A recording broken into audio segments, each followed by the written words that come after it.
So Indian కాన్స్టిట్యూషన్లో article number 124 clause 4 ఉంటుంది.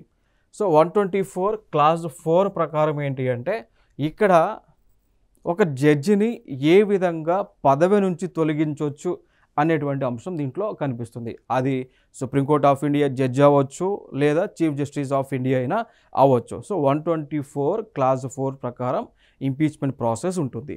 So దానిని అనుసరించి ఇక్కడ ఏంటి అంటే ఇక్కడ రాజ్యసభ అండి. సో రాజ్యసభలో ఉన్నటువంటి ఒక 50 మంది ఎంపీలు రిప్రజెంటేషన్ ఇవ్వచ్చు, లేదా లోక్సభ నుంచి 100 మంది ఎంపీలు రిప్రజెంటేషన్ ఇవ్వచ్చు. ఏమని? పర్టిక్యులర్ జడ్జిని లేదా చీఫ్ జస్టిస్ ఆఫ్ ఇండియాని రిమూవ్ చేయండి అని రిప్రజెంటేషన్ ఇవ్వచ్చండి. ఇది జనరల్గా ప్రాసెస్. అంటే లోక్సభలోనైనా ఆ మోషన్ని ఆ లెటర్ సైన్ చేసి ఇవ్వచ్చు. లోక్సభలో ఇచ్చారు అంటే స్పీకర్కి ఇవ్వాల్సి ఉంటుంది. రాజ్యసభలో కనుక 50 ఎంపీ సైన్ చేస్తే కనుక రాజ్యసభ యొక్క చైర్మన్కి, nothing but vice president of ఇండియాకి ఇవ్వాల్సి ఉంటుంది. ఇక్కడ ఒక అంశం, ఇక్కడ స్పీకర్ కానీ చైర్మన్ కానీ వీళ్ళు ఇచ్చేటువంటి ప్రపోజల్, ఇంపీచ్మెంట్ మోషన్ యొక్క ప్రపోజల్ యాక్సెప్ట్ చేయొచ్చు, రిజెక్ట్ చేయవచ్చు. అర్థమైందా? సో వీళ్ళు సైన్ చేసి ఇవ్వడమే వరకు వీళ్ళకి ఛాన్స్ ఉంటుంది. అది యాక్సెప్ట్ చేయాలా, రిజెక్ట్ చేయాలనేటువంటి ఆ పవర్స్ స్పీకర్స్కో లేకపోతే చైర్మన్కు ఇచ్చారు. ఒకవేళ స్పీకర్ కానీ చైర్మన్ కానీ ఆ ఇంపీచ్మెంట్ మోషన్ని డ్రాప్ చేశాడు అనుకోండి, ఇంకా అది అక్కడితో క్లోజ్ అయిపోతుంది. ప్రొసీడ్ అయ్యారనుకోండి, ఫర్దర్గా ప్రొసీడ్ అయ్యారనుకోండి, యాక్సెప్ట్ చేశారనుకోండి, అప్పుడు ఇక్కడ ఏం చేస్తారు అంటే ఒక 3 మెంబర్ కమిటీని ఏర్పాటు చేస్తారు.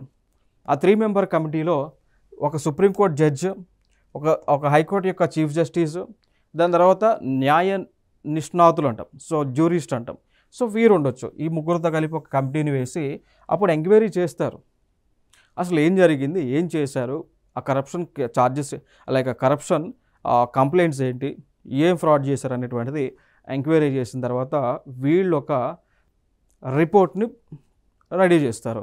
సో ఆ రిపోర్ట్ని ఏం చేస్తారు అంటే రిపోర్ట్ రెడీ చేసిన తర్వాత అప్పుడు ఎవరి మీద అయితే సో ఎవరి మీద అయితే ఇప్పుడు ఆ కమిటీ వేశారో ఆయన ఒకసారి పిలుస్తారు, సమ్మన్స్ ఇస్తారు. ఇచ్చిన తర్వాత పిలిచి ఆయన యొక్క ఒపీనియన్ ఏంటో అడుగుతారు. ఇప్పుడు ఆ జడ్జి యొక్క ఎవరైతే ఆ ఫ్రాడ్ జడ్జి ఉన్నారో వారి యొక్క ఒపీనియన్ ఏంటి, వారి యొక్క డెసిషన్ కూడా తీసుకొని దాన్ని రికార్డ్ చేస్తారు, ఈ రిపోర్ట్లో మెన్షన్ చేస్తారు. సో దాని తర్వాత ఆ రిపోర్ట్ని ఫైనల్గా ఆ రిపోర్ట్ని స్పీకర్కు లేదా చైర్మన్కి సబ్మిట్ చేస్తారు. ఆ స్పీకర్ కానీ చైర్మన్ కానీ వాళ్ళు ఏం చేస్తారంటే దాన్ని హౌస్లో డిబేట్ కోసం పెడతారండి. సో ఆ డిబేట్ పెట్టిన తర్వాత దానికి ఓటింగ్ ఉంటుంది.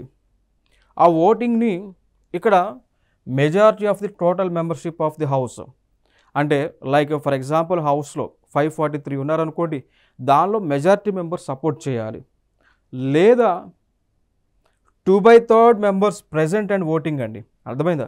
సో ఉన్నటువంటి టోటల్ మెంబర్స్ ఎంతమంది ప్రెజెంట్ అవుతారో దానిలో 2/3 మెంబర్స్ సపోర్ట్ చేసి ఓటింగ్ చేయాలి, ప్రెజెంట్ అయ్యి ఓటింగ్ చేయాలి.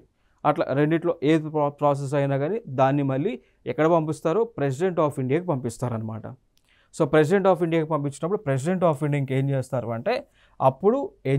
అంటే దాన్ని అప్రూవ్ చేసి గెజిట్ నోటిఫికేషన్ ఇస్తారు, ఇంపీచ్మెంట్ చేస్తున్నామని నోటిఫికేషన్ ఇచ్చేస్తారు. ఓకేనా? సో అట్లా ఒక జడ్జిని రిమూవ్ చేయడానికి ఈ ప్రాసెస్ అంతా కూడా ఉంటుంది. అయితే ఫైనల్గా ఇప్పుడు సుప్రీంకోర్ట్ ఆఫ్ ఇండియా ఏదైతే కమిటీ వేసిందో ఆ కమిటీ ఏం చెప్తా ఉంది అంటే కన్సర్న్ జడ్జిని ఇంపీచ్మెంట్ చేయండి అని చెప్తా ఉన్నారు.